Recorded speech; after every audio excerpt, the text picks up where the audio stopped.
Well, I hope everybody had a good Christmas, and that was a tough outcome, but I was really proud of our competitive spirit and how we attacked each play, and we have some things to work on, but we scored another defensive touchdown. That was a fun thing to see, a great thing to see, especially for Dory.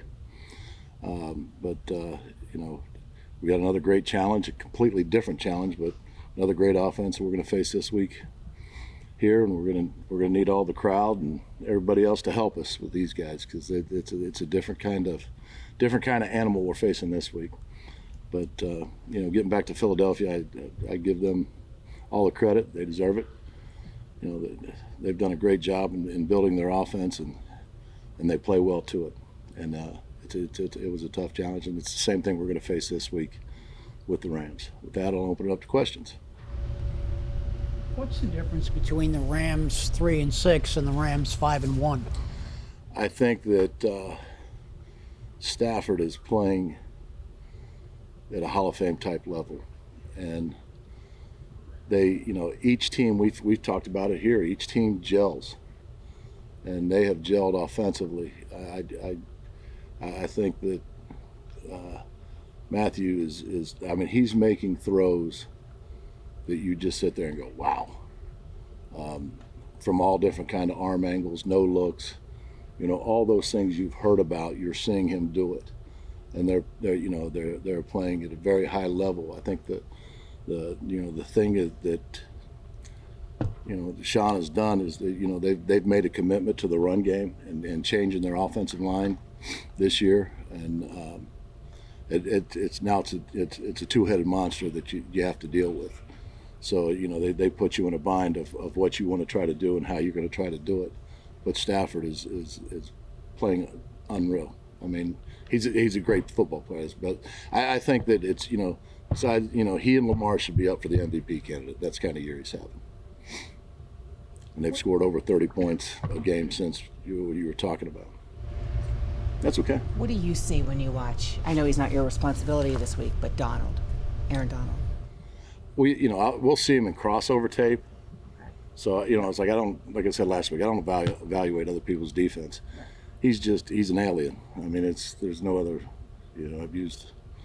He's unreal, and it's down after down after down after down. He is one of the best. He'll go down as one of the best 3 techniques of all time. But that's just me at a flash looking at him, or if the Rams are playing and we're watching the game or something before we play or whatever. But this offense is, I think, there's once in a generational type talent. I think that's what Sean McVay is, because he and McDaniels and Kyle, who I have the utmost respect for, they have meetings and he runs the meeting. I mean, what he does, he's so innovative in the run game and the passing game with the motions and with all the different things. You learn a lot about yourself watching them, about he'll have us here if we're in this. And he knows, he'll see how you're playing him. That's why you always got to keep things moving with him, because he's just so difficult to defend. And especially the way, like I said, the way they run the football and the way Stafford's playing. And those 2 receivers are unbelievable. It's like they went to a lab and created those 2 receivers for his offense with Kupp and Nakua. How is Nakua different from Kupp? They have a lot of similarities. I guess he's just younger. That'd be the difference. I mean, there's a lot of similarities that they have together. They're the 2 best blocking wide receivers in the league, and that's also helped the run game. So, I think that it just shows you that Sean and Les, they get together and say, Sean says, this is the guy I want, and here's how we'll use him, with his system, and it's a tough system to defend. It's one of the toughest to defend in the league. Did you study Puka at all during the draft process? I didn't. No, I'm too busy with defense, so I don't do the offensive guys. But you said they're similar, but how are they different, Kupp and him? Like I said, I think he's younger. I mean, they have the same skill set. They got great hands. They run great routes. They're great run after catch guys. They're physical when they block. It's like having tight ends out there playing wide receivers. That's how well they block. So we got to work on, getting off blocks and shedding blocks and things like that, just like you would if there's a tight end coming to block you. How does a guy like that last until the 5th round? There's all kinds of stories like that. You know what I mean? That jumps out. I don't have that answer, for you. Like I said, I don't watch any offensive guys. I watch, we'll watch some of the top round guys if there's a tie or something. We've done that before, but it's I don't, there's offense and defense. There's guys like that.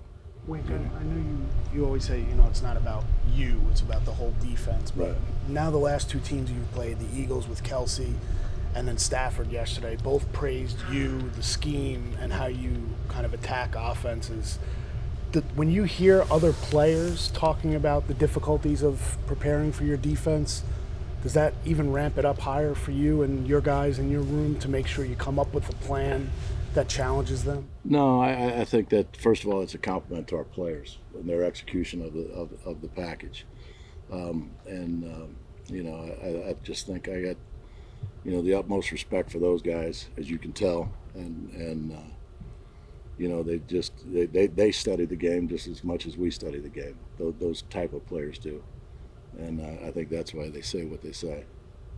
Sam also relayed a message during the broadcast. You said something like, you guys need to outplay the other team's offense and their defense. Just curious, what you meant by that? No, what I said was this.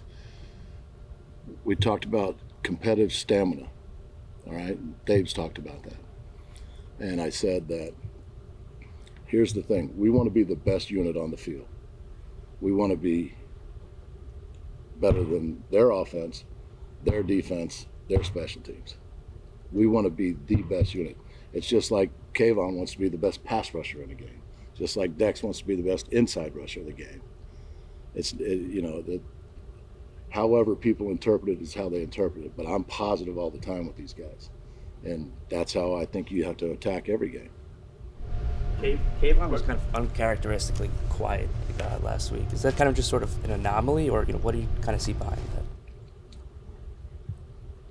I mean, Kayvon's playing a lot of plays, and Kayvon is like I always tell you guys, he's going to be fine.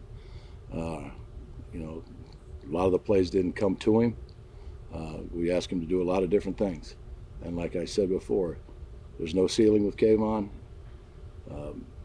He plays the run just as effectively as he rushes the passer, and that's an anomaly right there. And it was a physical game that he played a lot of plays. What does it say about Bobby and X that they are a part of a very small select group that have played every single snap for your unit this year? Yeah, I think it's a tribute to them that they've taken care of their bodies. They've been fortunate without any injuries, but how they've taken care of their bodies, resting, working out, doing all the things you have to do to prepare to play every Sunday to get in, a 60-play car accident, basically is what it is. And, I think they're both playing really well.